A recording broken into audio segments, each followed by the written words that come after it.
Ladies and gentlemen, we are the Justice League.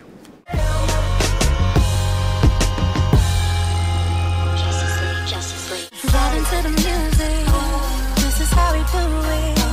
All night.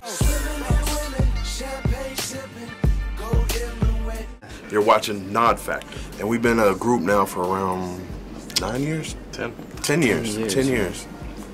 You know, still going strong.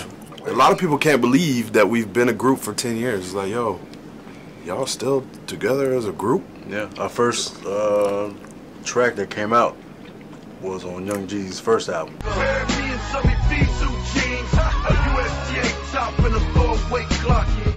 that was what year is that? 2004. 2004. June. Yeah. So the public has known us to be together for 9 years. But we've been together for 10, maybe a little bit longer than that. Behind the scenes, people don't really know. They know our brand. You know, our whole thing is to build a great brand, to make an impact on hip hop. Everybody knows us to work with Rick Ross, working on his Mastermind album. He's pretty deep into it, but the stuff that we got together is pretty cool. We actually knew him before his first album. And we kind of, you know, we met and we played some beats and stuff. And that was when he was, that was before, Port of Miami came out. And he came to the studio, but he didn't pick anything then. But we've always kept that relationship open. And then that album came out, was successful. And then the new one came out, the follow-up, Triller. And, you know, I think he wanted a whole different sound to that one. You know, because I think Port of Miami was more Miami, Scarface, 80s, synthy, you know what I mean, stuff. Then the new one was going to be more soul, more, you know what I mean, a little more harder. He was taking a lot of chances. Some things your money can't buy, like heaven in the sky, even a better run. The story behind Maybach Music 1, at the time we were living in Tallahassee, Florida, and you know, like Rook said, we had kept sort of a rapport with Ross. You know, even after like his album came out, our manager Ivan was in contact with them frequently, so anytime they would come up into town to do a show or whatever, you know, he'd hang out.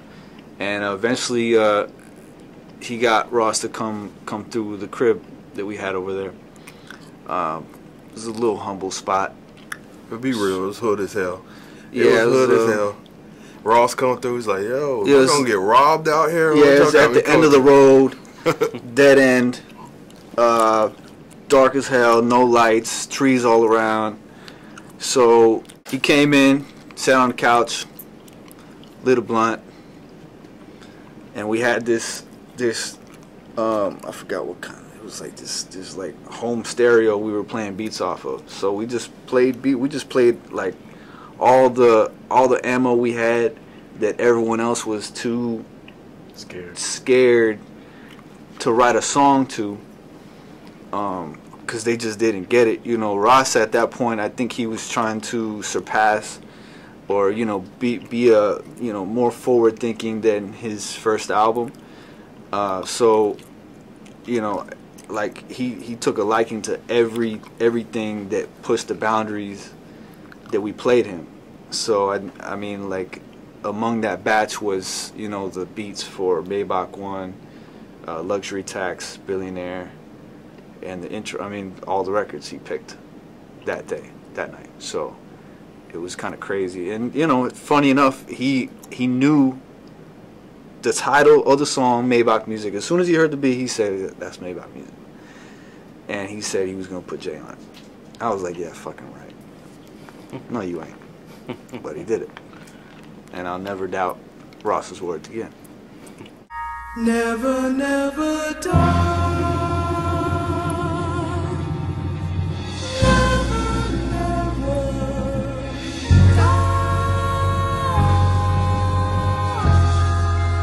Like, we did There was a sample in it originally.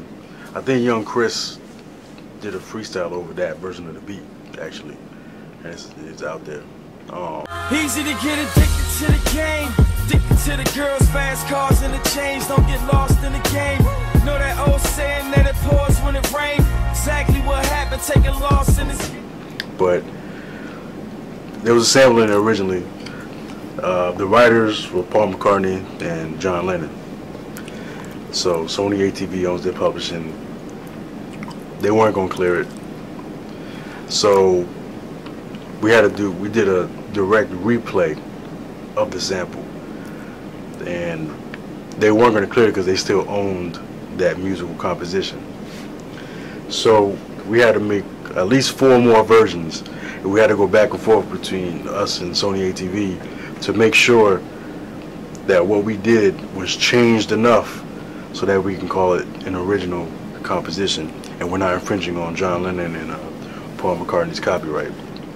So by the time the 5th version was done, they were like, okay, that's good. We had to switch pianos out for bells, or bells out for pianos, and strings for synths and whatever, you know what I'm saying? Like, we just had to really change notes, change chords, change everything.